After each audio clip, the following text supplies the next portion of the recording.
back to City and State TV. We're here live at the SOMOS 2014 conference in San Juan. I'm joined by my colleague, Gerson Borrero, and our guest now is Fernando Ferrer, a man who needs no introduction. Mr. Ferrer, thank you so much for joining us. Happy to. Well, Freddy, you know, it's interesting because from the city council to the Bronx Borough president to actually taking on, in 2005, running for mayor, being the first Puerto Rican Latino to actually challenge a very powerful person in the incumbency, a billionaire. You've seen it all. Nobody can tell you anything. You know how the legislature works. You know how New York politics are, both in the city. You know how federal government works. You've been all around. You come back to this, it's 26 years having the fall conference here in San Juan. What do you see right now? What's your perspective? You're looking from the outside in. Politics is in your blood. Can you give us a sense of where it is right now that you see the Latino politicians and Latino political power within the context of New York? I know it's a mouthful, but I want to take advantage of all that you've accumulated. Well, some things haven't changed. Jose Rivera has not changed. He is absolutely a constant throughout this entire thing. That being now the assemblyman who was a city council member? And the assemblyman before he was a city council Right. member. Yeah. So some things don't change. A great friend of mine and political ally, we were elected in the same year to our respective offices, but he has a perspective that you better pay attention to. It's an important one.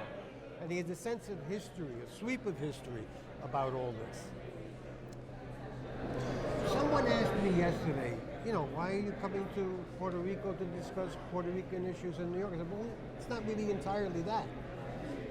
Yes, we discuss those things from New York, but we also discuss that traditional bridge that has always existed and it needs to be strengthened because there is a lot of interchange between Puerto Rico and New York because we're Puerto Ricans who just happen to live in New York. But we have deep, firm, strong roots here. And to a large extent, we need one another in so many different ways. A lot of what we have experienced, Puerto Rico's experiencing an economic series of problems today that we experienced in New York City in 1975. You almost called it crisis. I know that you refrained from that. I did. Not my place to call it a crisis, but I think it's serious enough that it merits serious attention. You were just going to that point of associating it. Can you expand on that? Well, in New York City in 1975, we did undergo a tremendous fiscal crisis. We were essentially barred from the credit markets for a while. Our borrowing, the governing of our city, was under control of an unelected, state-appointed board. We couldn't enact a contract, we couldn't make an important decision without that board. That was the time when City University imposed tuition for the first time. When the court system was changed, when the city had to assume more financial responsibility and the state assumed financial responsibility. And the city, for the first time, and I think the right thing was done, had to honestly balance its budget according to generally accepted accounting principles, GAAP principles. We had to be honest about our budgeting, honest about our forecasting, make 4-year financial plans for capital construction, and we did that.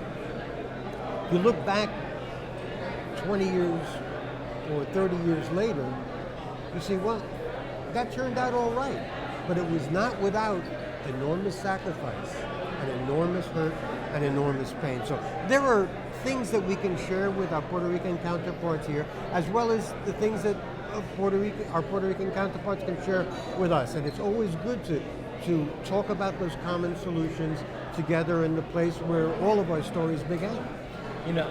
For so long, you were the most important Latino elected official in New York City. With the election of Speaker Melissa Mark-Viverito, there is a talk about the rise of Latino power in New York State, but it's still disproportionate to the population of Latinos. I mean, do you think that this is a turning point for Latino elected officials, for Latino political power in the state, or do you think there's still a long ways to go?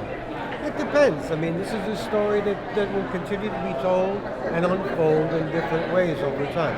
Look, there is no one, I dare say, happier than I am that we have a new Puerto Rican woman leader in New York of progressive bent who is smarter than hell and more committed than most I have ever known.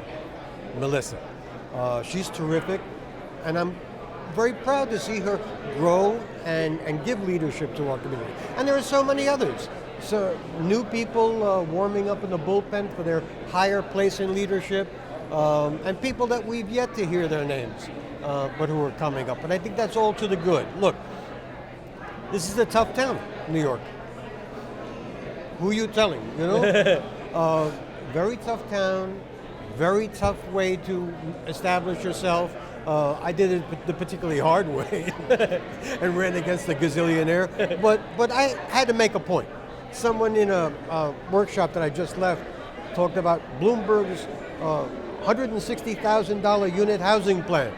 I said, scratching my head, wonder where he got that one from.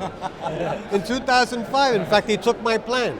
And he didn't build it. He didn't achieve all of it. He said the plan would endure even after he stopped being mayor. So a lot of what we're playing with here is a title game and an expectations game. At the end of the day, any Puerto Rican elected official or leader has to be concerned about how people are decently housed, how people are educated, how people can find a job that will allow them to put food on the table for themselves and for their families. Those are the things that matter. Everything else is nice, but those are the real things that matter. You just brought up a point in terms of, enduring or surviving a fiscal crisis, operating as a government that in the largest bubble that you can imagine, New York City, with having all kinds of restrictions. And at the same time, you had to live that not only through the city council, you then went in as borough president. The administrative part, the part that is really needed, I say this because you experienced it as the chief executive for the borough of the Bronx. How does you evaluate right now a Bill de Blasio coming in his 11th month, knowing what the office is like? How is he doing? I'm not asking you to grade him, but he's facing a whole different set of problems.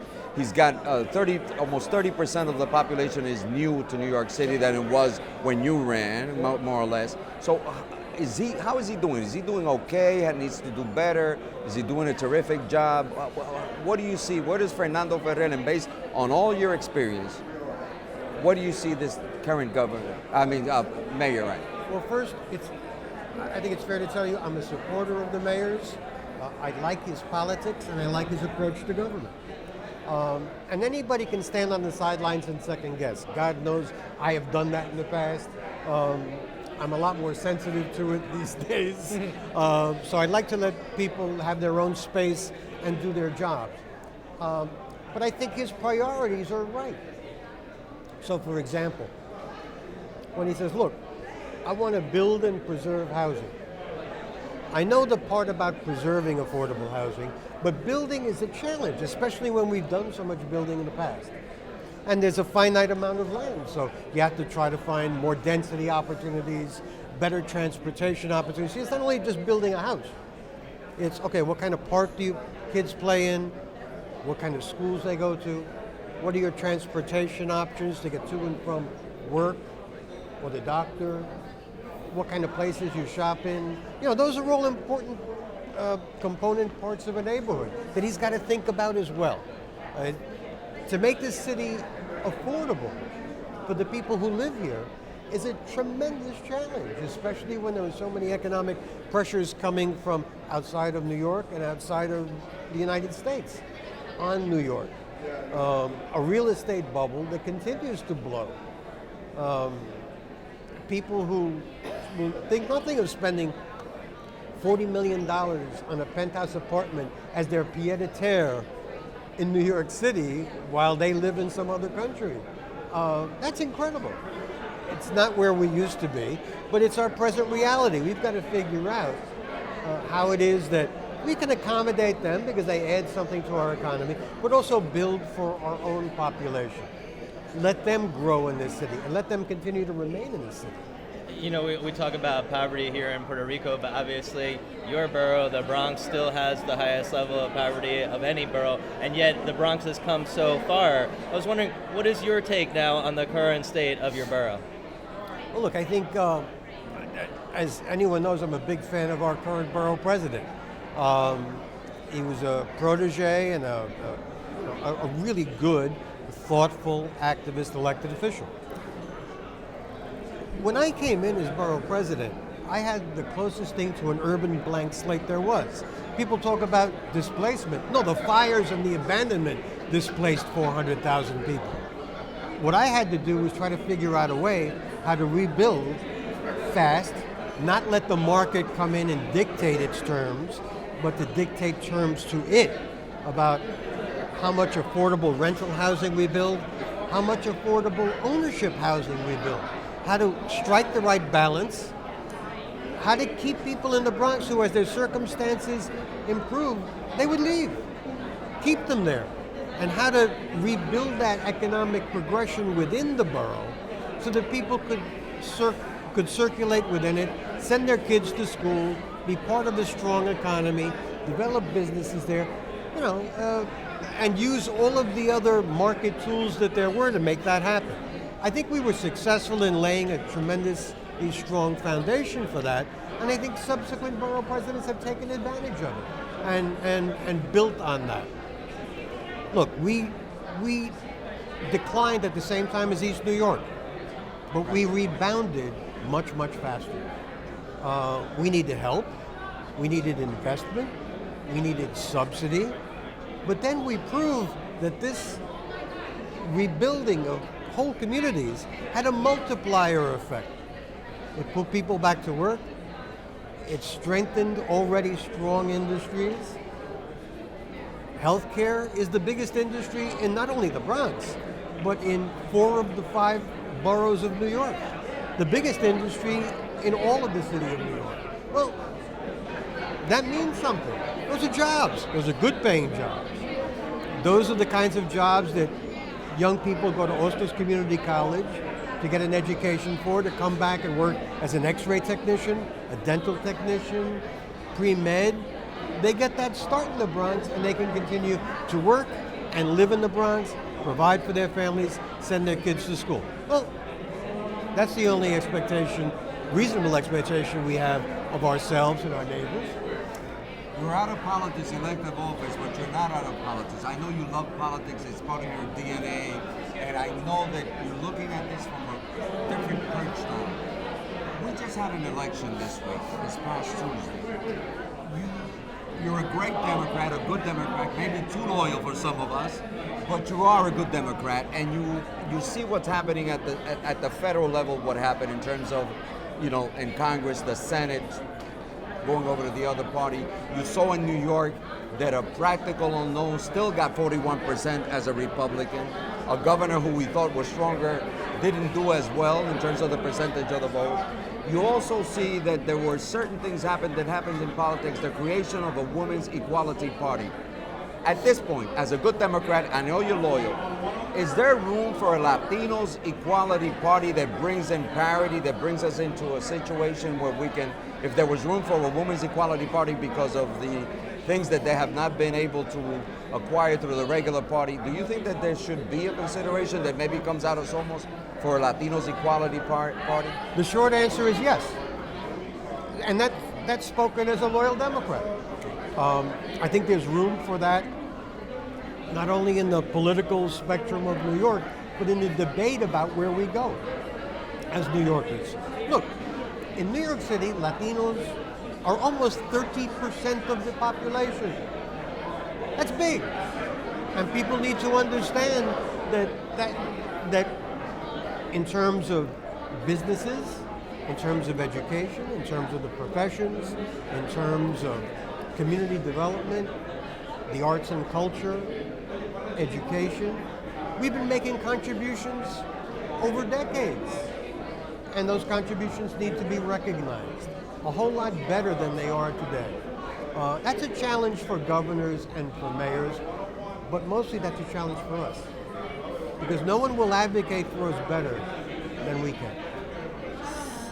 I'm sorry, Morgan. Go ahead with your question. No, I was gonna wrap it up, but I see you want to ask I have one more question. Does that mean, and I don't want to, does that mean that this is the place that at least something should come out of here with that idea? I very much like that idea. Somebody should seriously propose it. I'd be very interested. You want to take the chairmanship of the party? No.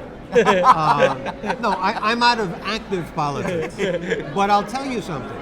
And this is a very serious point, for whatever it happens to be worth to anybody. We have made enormous contributions over time. We continue to make them. Look, the Republican surge doesn't surprise me because, leaving Morgan out, you and I have been around too long, and we've seen too many of these cycles to be surprised by them or shocked by them. This is what happens every so often. And then it unhappens because these are waves. Well, when we're in a different part of the wave, we'll look at life a little differently. We may say, isn't it wonderful we had a democratic surge? Well, no, it's the cycle of things. The only thing that it reminds us is that politics is not about the self-aggrandizement of the politicians. It's about bringing people in, because the people can easily walk away from you, as they did in this last election. They can come back, they can walk away, or even more dangerously, they can stay home. And that too is a vote. And it's a very dangerous vote because it's quiet and often misunderstood. But when people vote that way, they're sending you a message. Hopefully people are smart enough to pick it up. Well, I hope all our elected officials and our aspiring elected officials listen to those words of wisdom from Fernando Ferrer, former Bronx Borough President, 2005 Democratic nominee for New York City Mayor. Freddy, thank you so much for joining us on City and State TV.